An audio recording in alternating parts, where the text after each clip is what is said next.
د سمندر خوی مې د پلار پشان دی.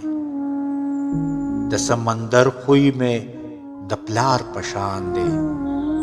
چې لږ غوسه شي نو سم شور جوړ کړي. زه ترېنه ویریږم وروستو شمه، خو چې خاموشه شي نو بیا راشم. واپس لمنه ورله ونیسمه په دې امید چې یوه ورځ به چرته ورته بېواره شان ورغاړې وځم.